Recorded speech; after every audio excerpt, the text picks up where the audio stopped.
Madame, Monsieur, merci d'être sur Télé Africa. Merci de regarder votre émission du jeudi. Les demi-heures, émission consacrée aux sujets qui font l'actualité au Gabon. Depuis quelques jours, sur le pont, le comité institutionnel mis en place par le comité pour la transition et la restauration des institutions en vue de l'écriture de l'avant-projet du code électoral, prochaine séquence importante de la transition que connaît le Gabon depuis le 30 août 2023, au lendemain donc du vote référendaire qui a eu lieu le 16 novembre dernier et qui a vu la victoire du oui, le code électoral. Importante séquence, donc on a dit qu'il sera également suivi du toilettage du fichier électoral en vue de pouvoir préparer de façon sereine l'organisation de prochains scrutins dans notre pays. La question fait débat dans les différents partis politiques, mais également au sein de la société civile gabonaise, bien présente dans ce processus de transition pour s'arrimer à cette dynamique inclusive impulsée par le président de la transition, président de la République, chef de l'État, Brice Clotaire Oligui Nguema. Quel est donc le regard que porte la société civile sur cette nouvelle séquence de la transition au Gabon en rapport avec l'écriture de l'avant-projet du code électoral? J'ai le plaisir de recevoir sur ce plateau trois éminents invités donc du monde de la société civile au Gabon. Je reçois Gaston Mindongadi en sa qualité de président de la Confédération patronale de la micro-entreprise et des petits métiers du Gabon. Monsieur Mindongadi, bonsoir. Bonsoir. Merci beaucoup d'avoir accepté notre invitation. C'est avec plaisir que j'ai accepté cette Merci invitation. surtout de revenir sur le plateau de Télé Africa plusieurs années après. Ça fait plaisir de revenir ici parce que c'est une maison vraiment qui nous a élevés, qui nous a accompagnés. Et tous ces derniers temps, c'est vrai qu'on n'était pas là, mais on était de tout cœur avec vous. Merci beaucoup. Il y a également sur le plateau Pierre Minsa. Monsieur Minsa, bonsoir. Bonsoir, monsieur. Président de la machette syndicale des travailleurs vaillants, c'est bien ça?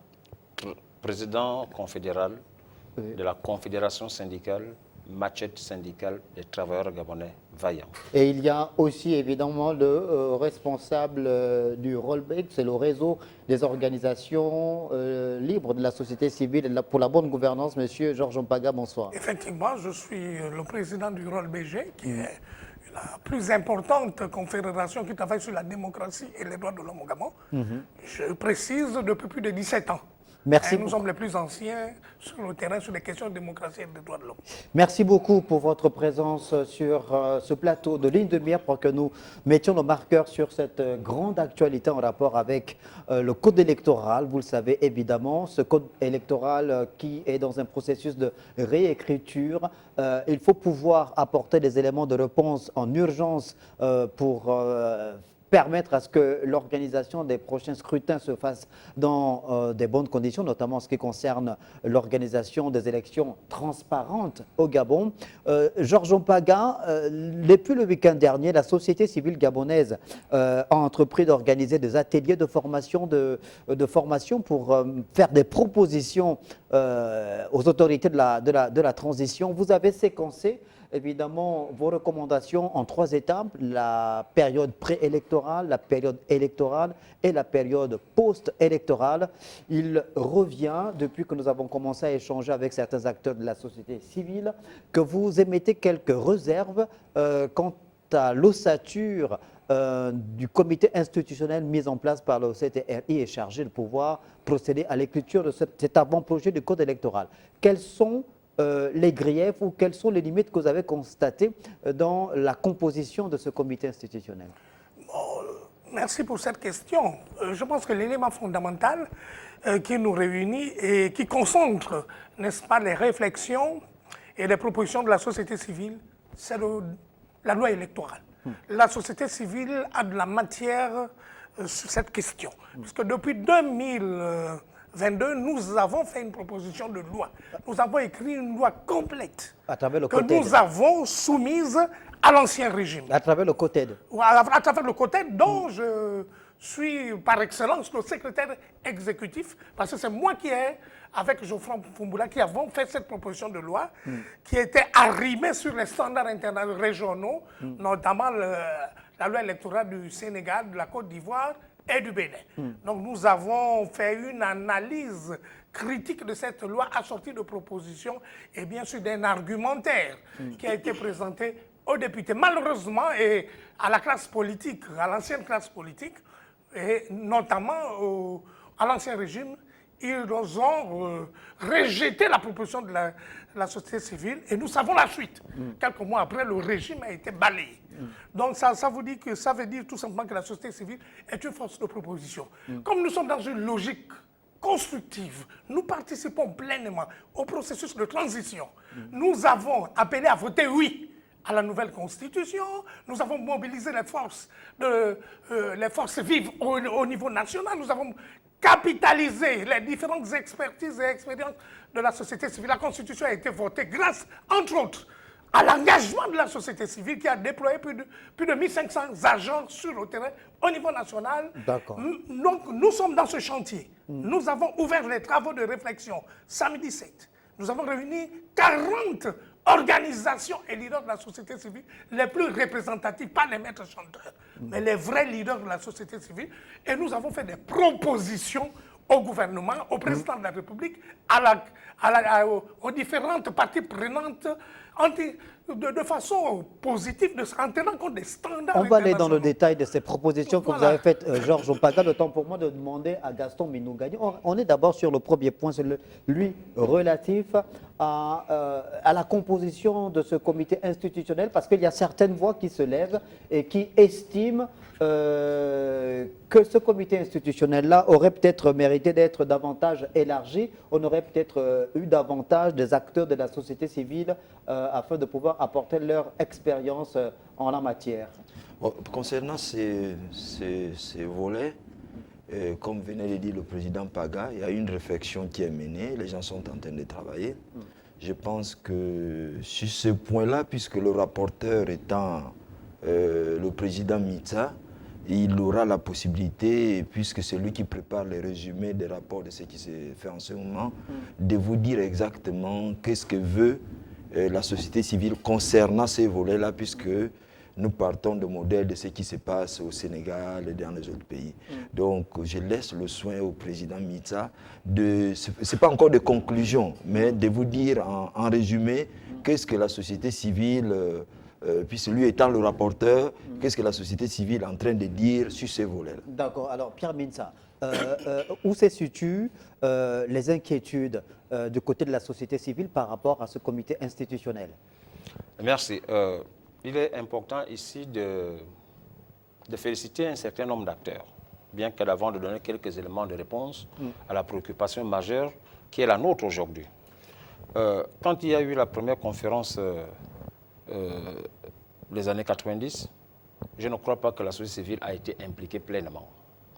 Il y a eu les accords de Paris. Je ne pense pas que la société civile a été considérée pleinement. Il y a eu les accords d'Arambo. Je n'ai pas souvenance que les anciens régimes ont considéré la société civile.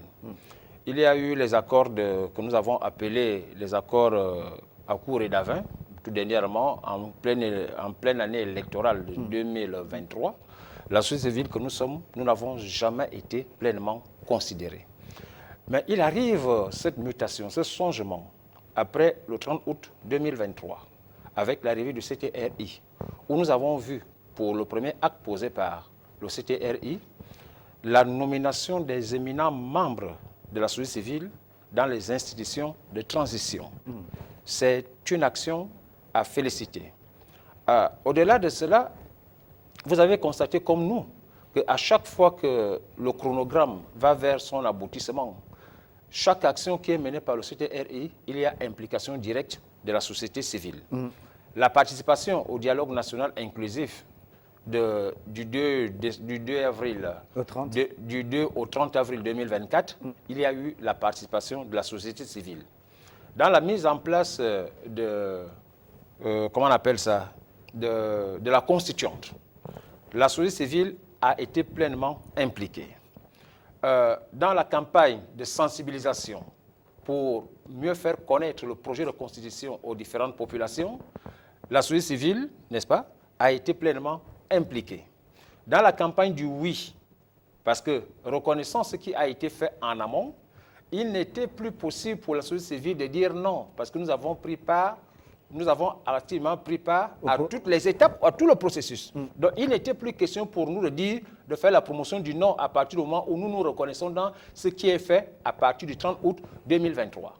Et aujourd'hui, nous assistons à la mise en place d'un comité institutionnel pour la rédaction du projet du code électoral. Nous applaudissons parce que nous n'avons pas qualité, nous n'avons pas mandat ni la compétence à juger de la qualité des hommes qui ont été désignés par le président de la transition, président de la République, chef de l'État.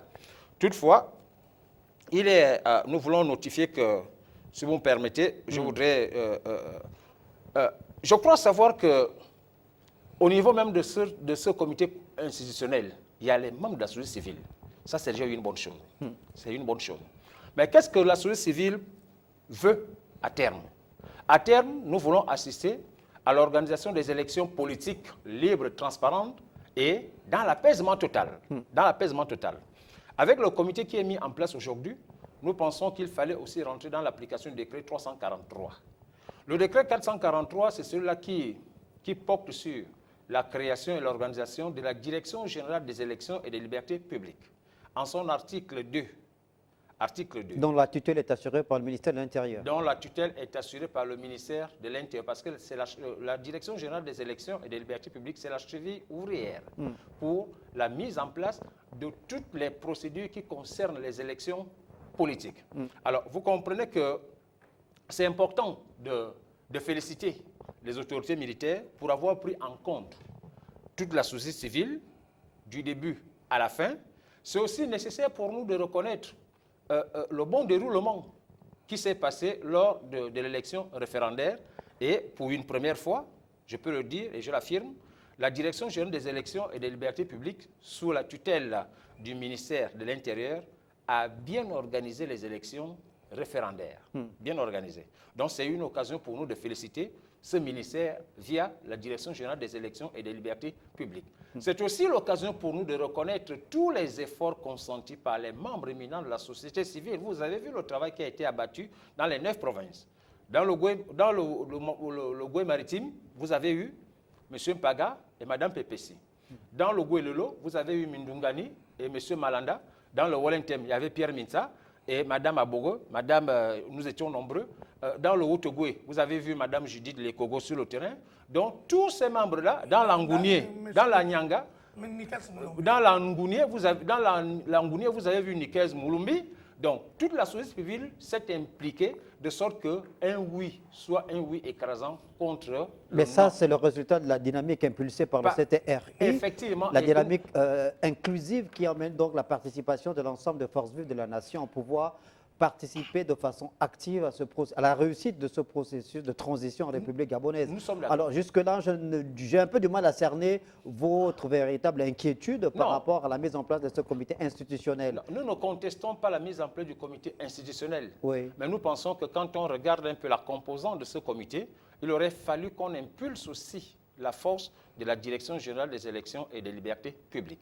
Parce que le décret 343 stipule, si vous me permettez, en son article 2, la Direction générale des élections et des libertés publiques assure la mise en œuvre de la politique du gouvernement en matière d'élections et de libertés publiques. Vous voyez? Oui. Donc, nous ne disons pas qu'il est trop tard. Je crois savoir que pour la mise en place de ce comité institutionnel qui a pour charge la rédaction du code électoral, le président de la transition a mandaté une équipe au niveau du Sénégal pour voir le modèle sénégalais. Et au niveau du modèle sénégalais, pour éviter les élections contestées au lendemain de la proclamation des résultats, le Sénégal a mis en place un organe supra qui a pour mission de veiller et de superviser. Il est au-dessus de la Direction générale des élections. Donc cet organe supra... Il est placé sous l'autorité de qui, cet organe? C'est comme une agence. C'est comme une agence. Un organe indépendant? Un organe indépendant. Et c'est quoi sa composition? Inclusif. D'accord. Inclusif. Et quand on parle de l'inclusif, là, ça veut dire, dans cet organe qui veille à la supervision de tout ce qui est fait par la Direction générale. C'est une forme de gendarme, c'est ça? Une forme de gendarme. Vous voyez? Donc, il y a les éminents membres de la société civile, les politiques, il y a tout le monde Et cet organe est mis en place pour éviter les contestations au D'accord. lendemain Georges des Opaga, est-ce élections. que ça veut dire que là, déjà, la société civile émet des réserves quant à la neutralité du ministère de l'Intérieur? Parce que, in fine, évidemment, on le sait, l'organisation des élections est revenue au ministère de l'Intérieur. Vous venez de saluer et reconnaître la bonne organisation de l'élection référendaire par le ministère de l'Intérieur. Est-ce que là, vous êtes en train de mettre des réserves quant à la neutralité Non, du nous ne ministère de mettons l'Intérieur? aucune réserve. Nous disons D'accord. clairement Oui. et simplement que l'indicateur, n'est-ce pas, de caractère inclusif du processus, c'est la mise en œuvre des recommandations du dialogue national sur le volet politique. Ces recommandations sont claires. La gestion des élections est confiée au ministère de l'Intérieur en association avec, n'est-ce pas, la société civile, les experts, les religieux et les autres administrations. Voilà un peu les critères, n'est-ce pas, qui permettent d'évaluer, n'est-ce pas, du caractère inclusif de la gestion des élections. Mais nous pensons que cela va être retenu parce qu'il y a une volonté positive, il y a une volonté politique manifeste des nouvelles autorités. Il faut être clair, il faut être crédible. Quand on fait le niveau d'évaluation de la gouvernance électorale entre l'ancien système et le CTRI, le fossé est considérable. À l'époque du régime déchu, l'observation électorale internationale et domestique, pour parler uniquement de ce cas-là, de cet aspect-là, était interdite, formellement interdite. En 2016, nous savons que des observateurs internationaux de l'Union européenne ont été victimes de cercles de persécution graves. Il y a eu des violations, vraiment des conventions entre le gouvernement, la République gabonaise et l'Union européenne, entre autres. Donc, à partir de ce moment, c'était vraiment la chasse à l'homme en ce qui concerne l'observation électorale. Elle était bannie. Donc, aujourd'hui, avec le CTRI, dans le cadre du processus d'ouverture, il y a une avancée significative en ce qui concerne l'inclusion, la transparence. Le CTRI, sous le leadership du général Brice Clotaire Oligui-Nguema, qui est l'architecte principal de ce changement, les organisations internationales qui assurent la crédibilité et la transparence des processus électoraux saluent la nouvelle gouvernance qui se met, je vais dire la nouvelle gouvernance électorale. Donc c'est quelque chose de très positif qui rend crédibles les institutions de la transition. D'accord. Ça c'est la première chose, je vais terminer. C'est la vérité qu'il faut vraiment véhiculer. Donc nous sommes confiants, nous sommes conscients que des défis restent à surmonter, mais le calendrier électoral est bien tenu, la feuille de route est bien tenue. Nous sommes donc dans une logique de proposition. Nous avons formulé des propositions aux plus hautes autorités. Nous avons transmis ces propositions au ministre de l'Intérieur pour améliorer l'organisation des élections, pour améliorer la proclamation des élections, pour améliorer les inscriptions, pour faire en sorte que la liste électorale soit bonne, accessible aux citoyens. Nous avons proposé également des moyens technologiques. On va revenir sur ces aspects. La proclamation des résultats, on va proclamer comme de manière manuelle ou de manière on va électronique. aborder ce point. Ce sont des propositions Georges Opaga, on va sur revenir. la place publique. Donc nous sommes dans une logique de plaidoyer, de discussion, de dialogue interpolitique avec les autorités. Vous jouez votre Pas rôle de dans société une civile. logique confrontationnelle, mais dans une logique de construction, parce que nous voulons que la démocratie et la transition gabonaise soient un modèle et réussissent. Gaston Midungani, alors, Pierre Mensa parlait tout à l'heure de la mise en place, de la proposition de la mise en place d'un organe supra qui serait au-dessus, qui serait indépendant. Ensuite, ça veut dire que dans votre logique, il faudrait que les commissions électorales, dans les bureaux de vote, on retrouve la représentativité de l'ensemble des forces vives de la nation. C'est bien ça? C'est bien ça, mais ça c'est fait. Tout à l'heure, le président Paga vous a dit que nous avons eu des gens que nous avons mis de partout. Donc dans les 9 provinces, dans les départements, les districts, qui nous ont renvoyé les résultats au même moment. Mais là, c'était pour une mission d'observation. Oui, ça c'était. Mais cette fois-ci, c'est que le camarade Mita est en train de dire, c'est que en réalité, cet organe, c'est pas que ce qui s'est fait aujourd'hui, ça c'est mal fait. Non, ça c'est très bien fait. C'est pour garantir aux organismes internationaux qui sont confiants de ce que fait en ce moment le CTRI, pour dire que nous pouvons aller au-delà. pour montrer exactement la volonté de ceux qui gouvernent à travailler avec la société civile. Et vous voyez très bien que le chef de l'État a reçu ceux qui ont été dans le contexte dit non. Dans les autres pays, ça ne se fait pas. C'est quand vous êtes opposés, ils disent que pour eux, vous devenez des ennemis. Or, ce n'est pas le cas pour le général, le président général du police côté du là. Donc, c'est cette ouverture-là que nous voulons faire en sorte que ça soit conforme, que ça soit renforcé. C'est pourquoi cette proposition, on a mis un comité en place qui a commencé à travailler depuis presque 3 semaines. Et là, en ce moment, avec le président Paga, c'est pour amender ce qui a été déjà travaillé depuis 3 semaines. Ajuster. Et les propositions ont été déjà envoyées, mais compte tenu que vous savez, chez nous, les Ndébi, on dit souvent, quand la matière est, on l'a oubliée au cimetière, on peut repartir. Ce sont ces amendements, après avoir envoyé le document, que nous sommes en train d'apporter, vu le modèle de ce qui se passe au Sénégal, ce qui se passe. Parce que le plus souvent, on copie ce qui est bien, on rejette ce qui est mauvais. Aujourd'hui, nous avons un chef d'État qui dit, je suis prêt, faites-moi les propositions, je travaille avec tout le monde. Donc on saisit cette opportunité et c'est ce que nous sommes en train de faire en ce moment. Nous disons le ministre de l'Intérieur a très bien travaillé avec ses techniciens. Et ce que le président ministre était en train de vous dire, c'est pour dire que c'est vrai que le ministre de l'Intérieur est là-bas, mais c'est le ministre de l'Intérieur. C'est vrai que la direction technique va lui faire des suggestions, mais ce n'est pas la même chose. Ce n'est pas la même chose.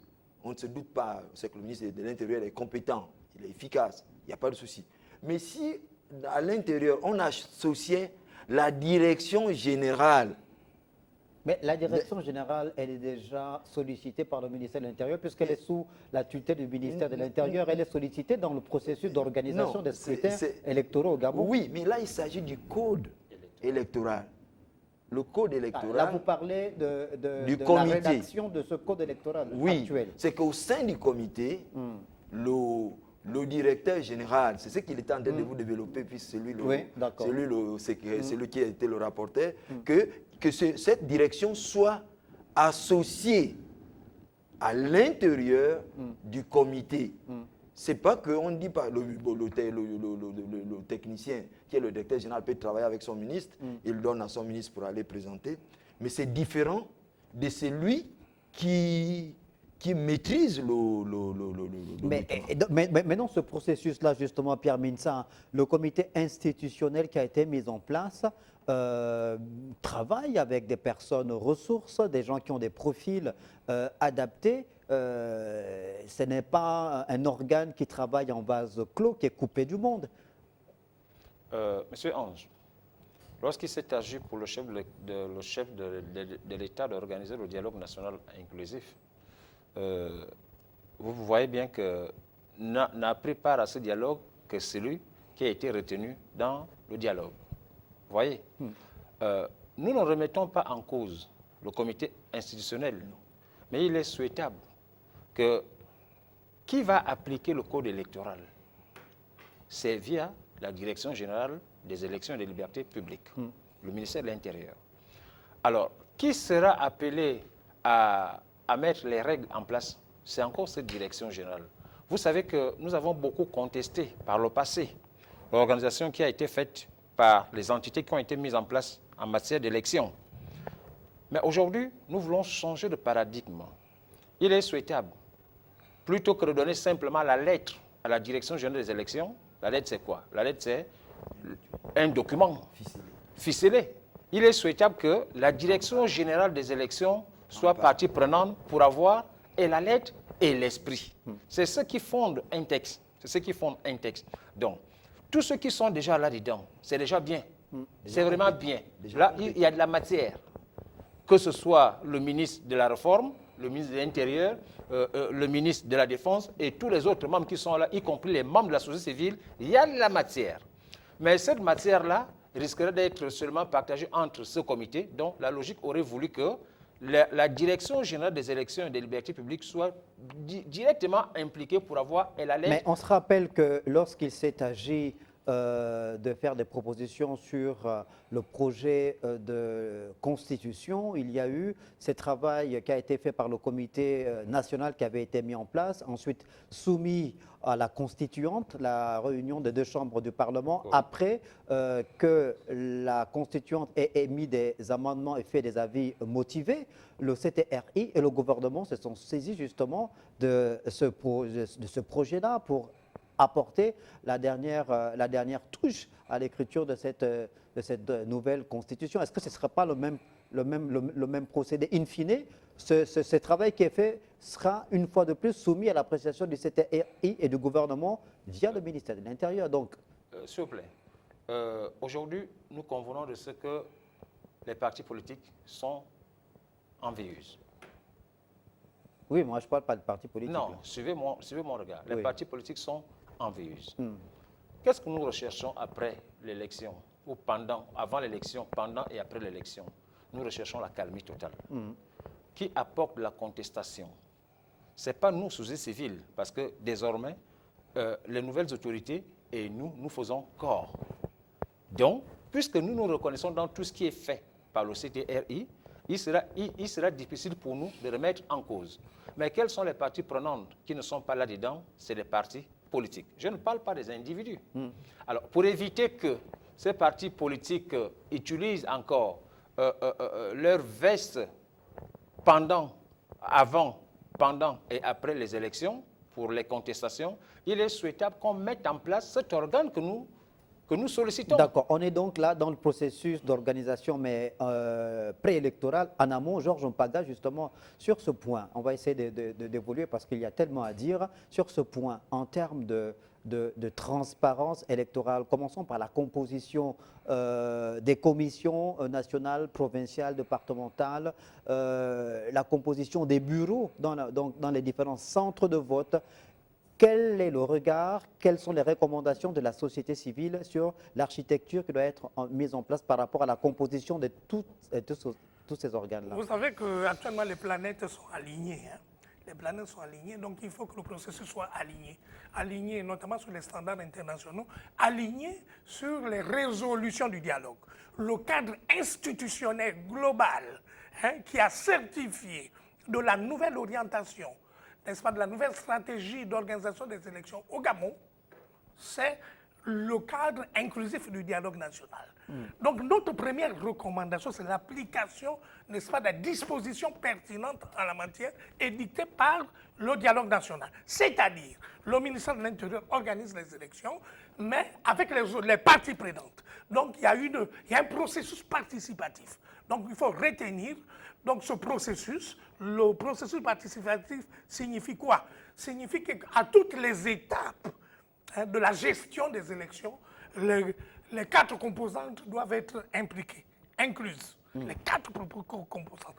Inclusion des quatre composantes au niveau global, au niveau national, au niveau périphérique, au niveau, je vais dire, au niveau provincial, au niveau départemental et au niveau local. Donc, vraiment, de façon pyramidale, il faut donc l'inclusion de toutes, des quatre parties prenantes dans la gestion des élections. Ça, c'est la première chose. Donc, au niveau de l'administration, il faut respecter ce principe. Bien sûr, la direction stratégique est assurée, et politique est assurée par le ministère de l'Intérieur, qui est le chef de file. Mais en incluant les autres acteurs. Ça, c'est au niveau de l'organisation. Donc, ce démembrement doit être caractéristique de l'ensemble, je vais dire, des unités chargées au niveau décentralisé de l'organisation des élections. J'espère que vous avez compris mon argumentaire, mon positionnement. Et c'est ça la logique. Ensuite, il faut absolument mettre en place, regarder la question de la liste électorale. D'accord. La liste électorale fait partie des éléments les plus critiques qui ont caractérisé, n'est-ce pas, les anciennes élections, qui ont toujours suscité le dégoût vis-à-vis de l'organisation des élections au Gabon, parce que la liste était considérée comme tripatouillée. Les PDGistes avaient la liste dans leur machine. Ils avaient la liste, tous les PDGistes avaient la liste électorale. Donc ils avaient la possibilité de traficoter la liste électorale, de magouiller la liste électorale. Alors, en parlant justement Donc, de liste... Oui. je m'explique. Oui, rapidement. Je m'explique. Donc, il faut que cette liste électorale soit accessible aux citoyens. On la met, c'est la transparence. On n'a pas besoin de cacher une liste électorale. On est dans le domaine public, ce n'est pas un domaine de souveraineté. Il ne s'agit pas ici d'un secret défense. Non, c'est une question de souveraineté populaire. C'est le peuple qui s'exprime dans les élections. Donc le peuple doit avoir accès à la liste électorale. Cela est accessible au Sénégal, en Côte d'Ivoire, au Bénin, partout dans les démocraties.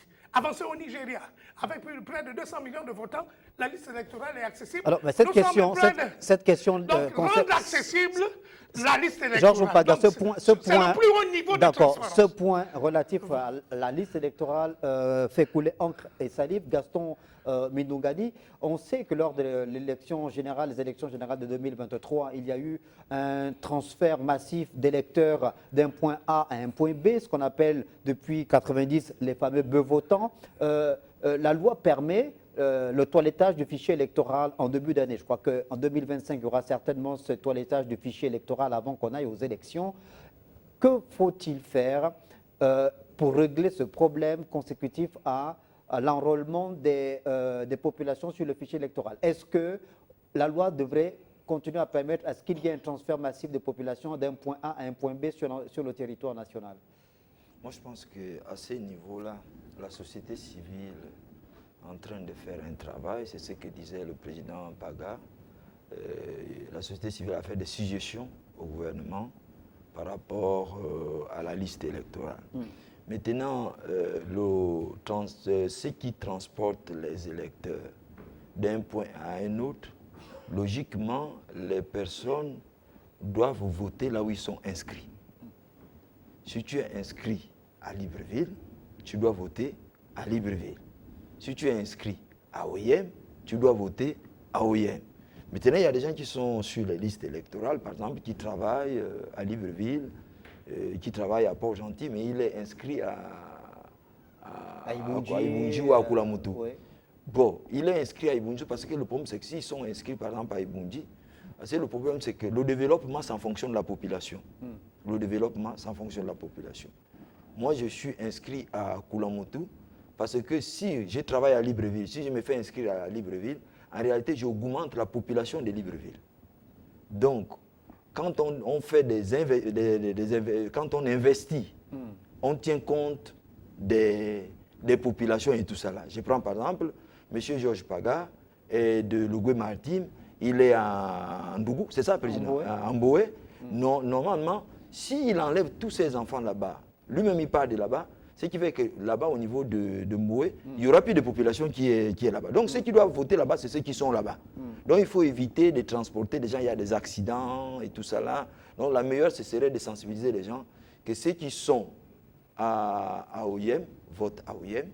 Au lieu de partir de OIM pour Libreville, il faut éviter moins de transporter les gens de gauche à droite. Parce qu'il y a beaucoup de gens qui perdent souvent des parents à cause de ces histoires de transporter les gens comme les bœufs, comme les ailes. Moi, je pense que c'est pour celui-là qui partage en tant que membre de la société civile et de faire avoir une liste électorale fiable pour éviter qu'il y a des grèves de gauche à droite, pour éviter qu'il y a des incidents, pour éviter qu'on casse les écoles, qu'on brûle les écoles. Il faut que la liste électorale soit fiable pour éviter des perturbations. Pierre Messa, est-ce que vous avez un mot à dire sur la liste électorale, sur le fichier électoral, sur la transparence du fichier électoral?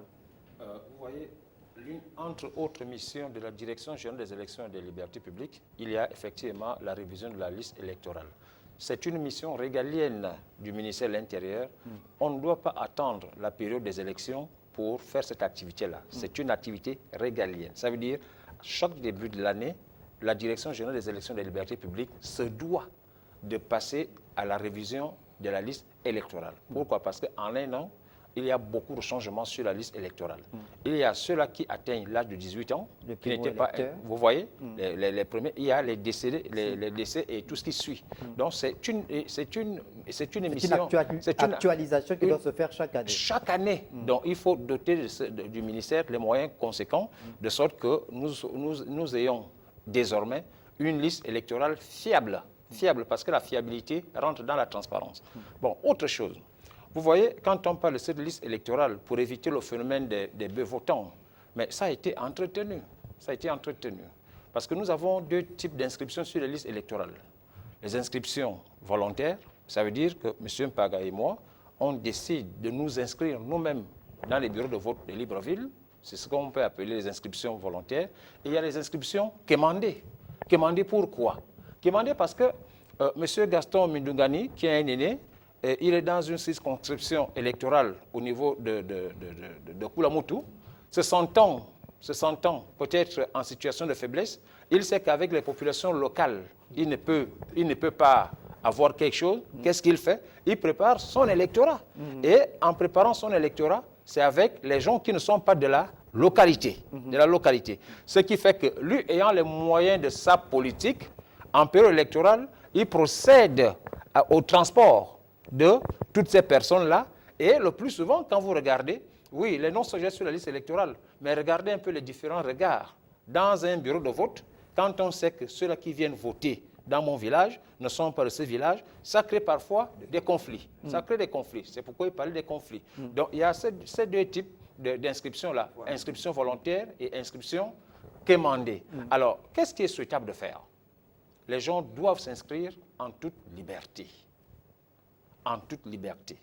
Le taux d'abstention que nous décrions ici, quand on a vu le phénomène de l'élection référendaire, mais ce taux d'inscription est dû à plusieurs facteurs.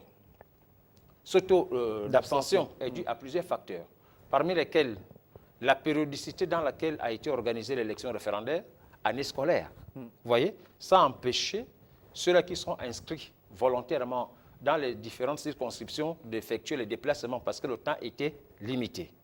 Deuxièmement, ils n'ont pas eu assez de temps pour procéder au changement des centres de vote. Troisièmement, puisque le fichier électoral n'était plus tenu par les anciens régimes, donc les anciens régimes ne pouvaient plus mettre leurs moyens financiers en place pour le transport de ces électeurs. Vous voyez? Et donc ça a participé à je voudrais dire, au fort taux. Voilà, au taux d'abstention qui est là. Donc la logique voudrait que les gens s'inscrivent librement. Et pour mieux garantir la transparence électorale, parce que n'oublions pas que dans tout ce que nous faisons ici, nous avons eu des morts après chaque élection. Depuis 1990. Vous voyez? Donc nous voulons le lendemain apaisé. Nous voulons je voudrais dire, nous voulons les élections apaisées, aussi bien avant, pendant et après. Et pour avoir cela, je vous assure que si l'organe que nous réclamons ici est mis en place, un organe indépendant qui regrouperait toutes les forces vives pour la supervision des élections, je crois qu'on peut arriver à une élection apaisée. Georges Opaga, j'ai envie de vous poser une question avant que vous n'entriez dans le détail de ce que vous avez envie de nous donner comme élément de réponse par rapport aux propositions de la société civile. Il y a des acteurs politiques, par exemple, qui estiment que la fraude aux élections est peut-être consécutive également à la multiplication des différentes structures chargé de l'organisation des élections parce qu'on a la structure nationale, on a provinciale, départementale, locale. Ils estiment qu'il y a trop de procès-verbaux qui parfois sont réécrits. Ils proposent qu'il y ait la structure nationale et à l'échelle provinciale, une structure provinciale et que les procès-verbaux qui sortent des bureaux de vote sont directement envoyés à la structure provinciale qui centralise et envoie à la structure nationale pour éviter qu'il y ait trop de démembrement. Oui. Je suis d'accord, je suis tout à fait d'accord avec toutes les propositions qui vont dans le sens de l'amélioration qualitative, n'est-ce pas, des résultats électoraux. Si cette proposition vraiment est pertinente, je pense qu'elle sera retenue. Mais le plus important, c'est vraiment l'intégrité. Pour la gestion des élections, l'intégrité de qui? L'intégrité de l'administration. L'intégrité et la neutralité de l'administration, ce sont les deux valeurs fondamentales pour avoir un processus crédible. Bon, je crois que nous sommes dans cette démarche, mais pour revenir un peu aux propositions liées avant les élections, donc à la période préélectorale, oui. nous avons formulé un certain nombre de recommandations, c'est-à-dire la recommandation principale était l'inclusion, la mise en place On en a du parlé processus déjà, oui. inclusif Oui. retenu par le dialogue national, conformément aux actes du dialogue national. Nous avons demandé également d'intégrer l'égalité hommes et femmes, consacrer donc l'égalité hommes et femmes dans la constitution des différentes commissions. Donc l'égalité. La parité, le respect de la parité, oui. Permettre le désistement des candidats d'une liste à une autre 5 jours avant, le désistement. Réduire, supprimer le délai de 4 mois imposé pour les personnes qui démissionnent d'un parti politique. Même 1 mois, même 2 semaines. Quand on veut démissionner, on démissionne. Quand on veut rompre un mariage, on rompt un mariage. Il ne faut pas... Le délai de 4 mois n'est pas démocratique. De notre point de vue, n'est pas démocratique. On a demandé aussi l'audit du fichier national. Parce que nous constatons que ce fichier n'est pas bon. Il est détenu par des individus, par des partis politiques. Je vous ai dit le PDG. Les PDG sont la liste, je peux le certifier. Les PDG avaient la liste et ils ont utilisé, instrumentalisé, commis des crimes électoraux à partir de la détention illégale de la liste, de la liste électorale. Ils ne sont pas le détenteur de la liste électorale. C'est le ministère de l'Intérieur. Un parti politique ne peut pas détenir une liste électorale. C'est ce qui s'est passé avec l'ancien régime et qui était caractéristique du système de fraude électorale, de manipulation du fichier, orchestré par l'ancien système et le Parti démocratique gabonais. Prévoir une période de 2 mois pour l'enrôlement des électeurs. Oui. Il est important d'enrôler le maximum de jeunes. La jeunesse aujourd'hui fait... Nous avons 65 à 70% de la population est composée de jeunes, de 18 à 35 ans. Donc c'est une masse critique sur laquelle nous comptons pour le renouvellement de la classe politique, mais aussi pour avoir une mobilisation électorale significative pour lutter contre l'abstention. Il faut donc mettre des programmes dans les écoles, dans les établissements, dans les universités, dans les endroits qui sont fréquentés par les jeunes. Il faut donc une mobilisation et une sensibilisation électorale à grande échelle. Il faut donc allonger également les périodes d'affichage des centres de vote. La question de l'affichage.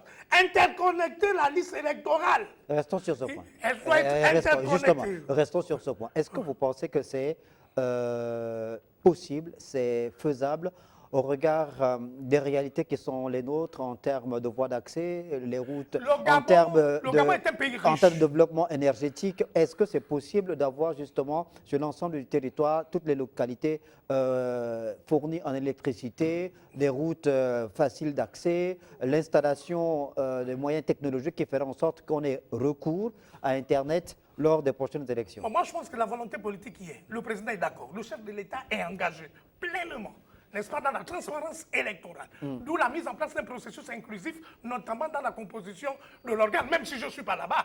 Je suis un expert électoral de haut niveau de la société civile. Je dirige la plus principale organisation qui travaille sur la démocratie et les élections, qui est reconnue par la communauté internationale. Mais le rôle BG n'est pas notre dispositif. Le rôle BG a des experts.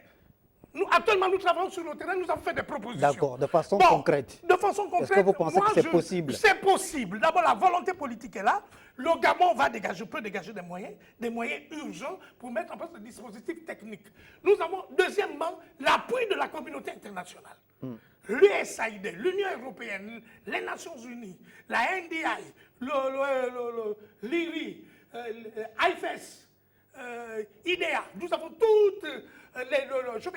l'écosystème international de la démocratie et des élections qui nous appuie.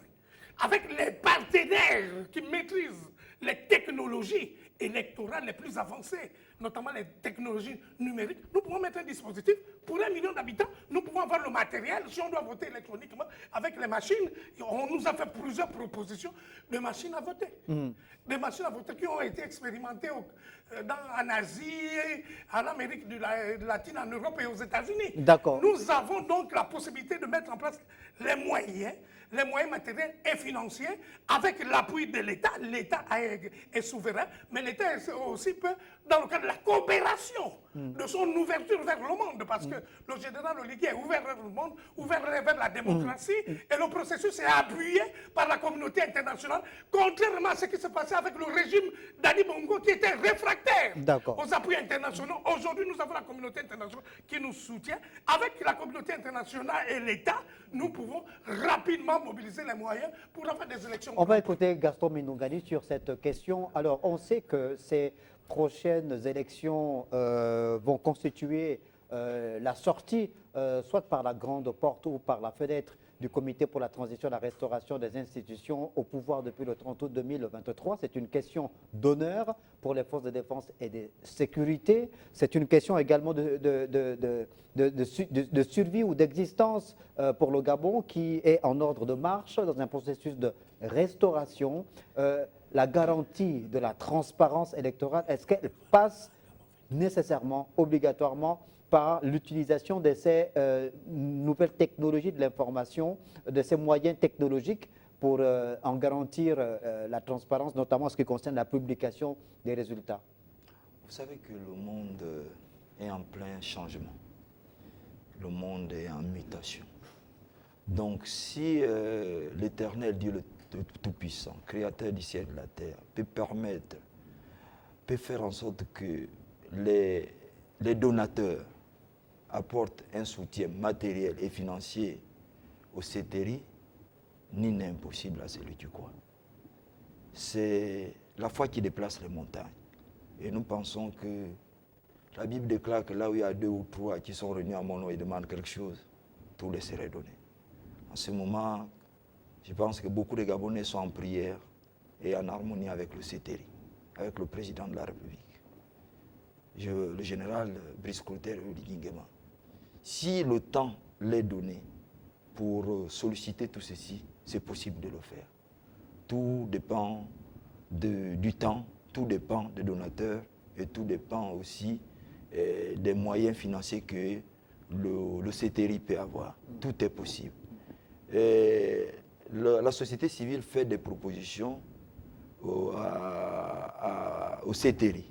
À eux d'examiner et de regarder qu'est-ce qu'ils peuvent faire. Mais le CETERI, quand on regarde bien ce qui s'est déroulé, les élections qui ont été organisées tout dernièrement pour le référendum par le ministère de l'Intérieur, ça s'est très bien déroulé, ça s'est très bien passé. Tout ce que nous sommes en train de dire là, c'est pour d'essayer d'améliorer de plus en plus. Nous sommes convaincus que l'organisation des prochaines élections vont très bien se dérouler. Mais ce que nous demandons seulement, ce que disait le président Paga, c'est de s'ouvrir de plus en plus, d'essayer de solliciter aussi à l'extérieur pour faire en sorte que ce qui se passe ailleurs, si on peut ramener ça ici, que ça se passe ici.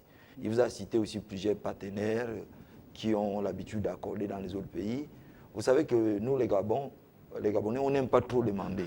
Si vous regardez dans les organismes internationaux, il y a beaucoup plus. Nos frères de l'Afrique de l'Est, et c'est les autres pays et tout ça. Et c'est vrai qu'on dit, comme disait le président Paga, ni n'est pour faire chez soi. Il va, quand il y a des organisations, des élections dans les autres pays, on fait recours à cette organisation, à Paga au Congo, Paga dans les autres pays. Ce n'est pas le seul. Donc c'est pour dire qu'en réalité, ça peut se faire. C'est un problème de volonté.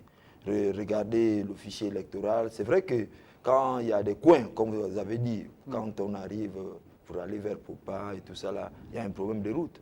À Logibinza, ou bien il y a des problèmes.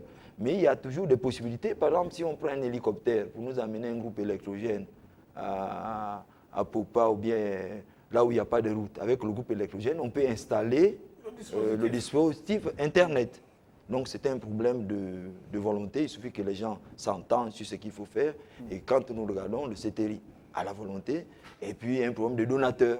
Quand les donateurs regardent que les Gabonais tous sont d'accord avec ce qui veut se faire, et puis comme il a dit, du temps pour sensibiliser les gens. Si c'est un vote électronique, le temps d'apprendre aux gens comment ça se passe et tout ça là. Donc moi je pense que ça peut se faire. C'est un problème de volonté et un problème aussi des donateurs. Bon, il faut solliciter des donateurs nationaux et internationaux. Et au Gabon, il y a quand même quelques personnes qui ont des moyens, qui peuvent être des donateurs. Donc je pense que ça peut se faire. Merci Gaston Minungani, et c'est également votre conclusion, parce qu'on est arrivé quasiment au terme de l'émission. Allez-y.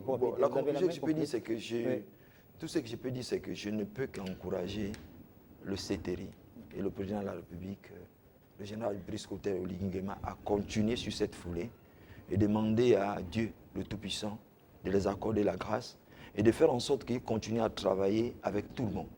Et de continuer à travailler avec la société civile et de faire confiance à la société civile. Ils ne seront pas dessus. Voilà ce que je peux dire.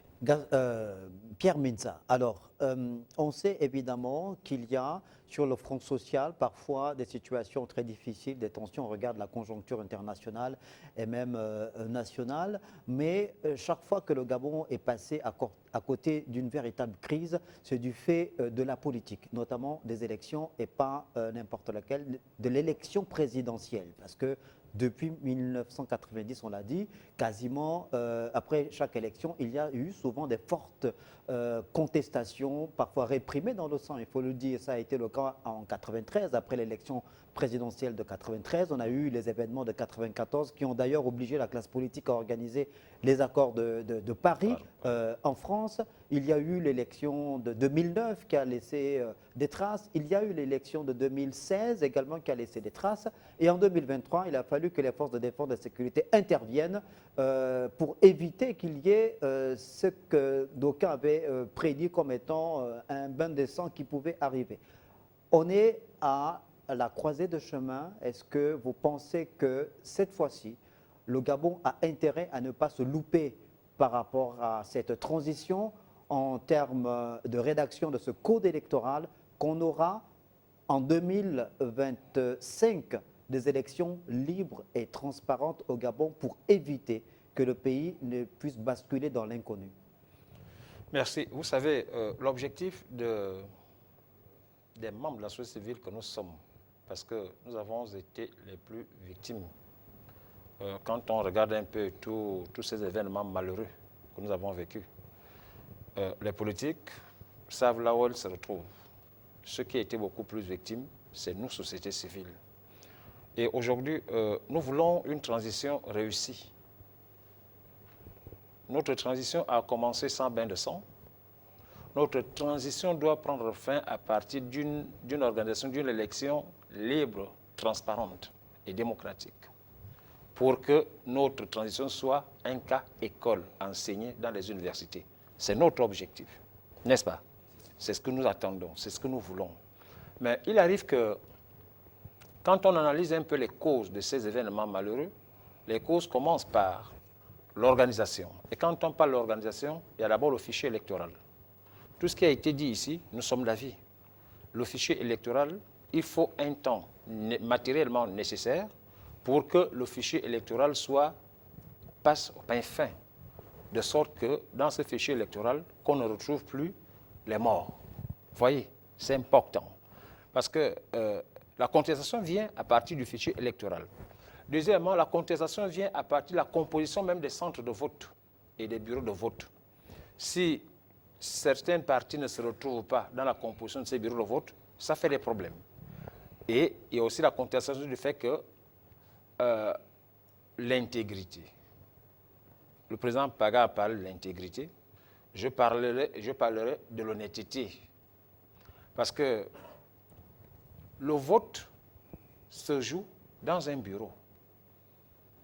Alors, si toutes les parties prenantes n'ont pas de représentants dans les bureaux de vote, c'est normal que les procès-verbaux issus de cette élection soient manipulés, trafiqués en cours de route, parce que absence des représentants de toutes les parties prenantes. D'où la mise en place d'un organe suprême, indépendant, qui regrouperait l'ensemble des acteurs, société civile et politique pour, je voudrais dire, la supervision de ces élections-là, afin d'éviter les contestations. Pour chuter, je pense que l'année 2025 doit être le début d'une année glorieuse pour les Gabonais. Année glorieuse. Pourquoi glorieuse? Nous devons mettre fin aux anciennes pratiques. Mais le constat est amer. Amer. Vous savez, au Gabon, il faut mettre l'homme qu'il faut à la place qu'il faut. Le ministère de l'Intérieur vient de nous prouver combien de fois il pouvait mieux faire les choses à travers l'élection du référendum. via la Direction générale des élections et des libertés publiques. Il n'y a pas eu beaucoup de contestations. Je voudrais même dire que ça s'est passé, pour ma part, dans la transparence. Mais dans notre pays, pendant que certains veulent le changement démocratique, la transparence démocratique, mais il y a encore ceux-là qui refusent de quitter le 29 août 2023. 29 août 2023, il y a les gens qui sont encore là-dedans, alors que nous sommes dans le 30 août 2023. Donc vous comprenez que ce sont ces personnes-là, pendant que les autorités militaires veulent tirer le Gabon vers le haut, mais il y a ces hommes et femmes qui ont travaillé, pas pour l'intérêt général du Gabon, mais qui tirent le Gabon vers le bas. Alors que le 30 août, pour nous tous, ça devrait être un jour qui nous permettra à tous les Gabonais de dire enfin, c'est vraiment enfin notre essor vers la félicité. Mais nous sommes butés à ceux-là qui sont encore dans le 29 août 2023. Et on les retrouve partout. Le général sait qu'ils sont partout. Le général le sait, ils sont partout. Nous voulons éviter les problèmes au lendemain. Vous voyez, pour vous montrer combien de fois il y a encore certaines personnes qui sont au 29 août 2023, permettez-moi de faire un petit glissement. Non, oui, je suis à la fin. Je suis à la fin. Vous ne pouvez pas développer, alors non, vous êtes en non, train de conclure, effectivement, je suis en train de après conclure. vous, il y a la conclusion Oui, de je Georges suis en train de chuter. Je suis en train de chuter. Pour vous montrer combien de fois il y a encore les gens du 29 août 2023 dans l'ère du CTRI. Bon, vous savez, la charité bien ordonnée commence par soi-même. Nous sommes ici à Téléafrica. Téléafrica est encore au 29 août 2023. Pas parce que Téléafrica veut être au 29 août 2023, parce qu'il y a des gens qui dirigent Téléafrica qui ne sont pas là, mais qui préfèrent voir les agents de Téléafrica mourir sans pourtant payer leur salaire. Ça, c'est la mentalité du 29 août 2023, là où on veut précariser les Gabonais. Vous voyez? Et nous voulons mettre fin à cette façon de faire. Environ 8 mois, 12 mois, 14 mois sans payer les salaires à ces agents de la Téléafrica. Est-ce que vous pensez que ces gens-là ont fait un changement de mentalité souhaité tant par les autorités militaires? Pierre Médecin, on vous a compris. Georges Opaga, est-ce que votre conclusion, je ne vais pas dire vraiment la conclusion. Ma conclusion est la suivante. La transition gabonaise se déroule de façon harmonieuse.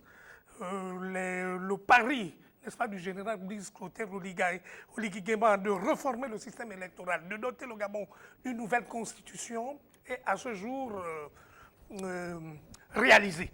C'est un pas positif et qui est apprécié par la communauté internationale. Parce qu'en tant qu'acteur majeur de la société civile, je suis un peu l'interface. Je reçois les sons de cloche de la communauté internationale, la perception des partenaires globaux du système démocratique jugé le Gabon. Donc pour le moment, la transition démocratique gabonaise, je veux dire la transition démocratique en cours au Gabon, évolue de façon positive. Elle est bien perçue au niveau international. Il faut aller de l'avant.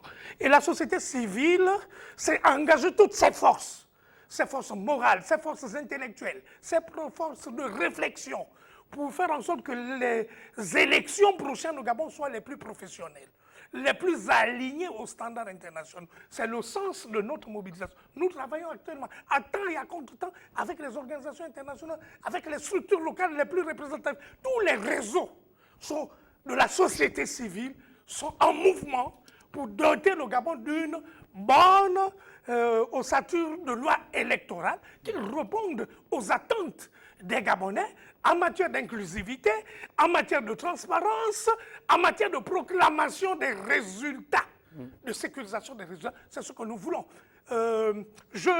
J'estime que tout ce qui se passe est à mettre à l'actif, n'est-ce pas, du président de la République, chef de l'État, le président de la transition, qui a fait le pari de la démocratie, le pari de la transparence. Nous, en tant que société civile, nous sommes déterminés à accompagner le président de la République, à accompagner les institutions de la transition, auxquelles nous faisons partie, parce que nous sommes aussi impliqués.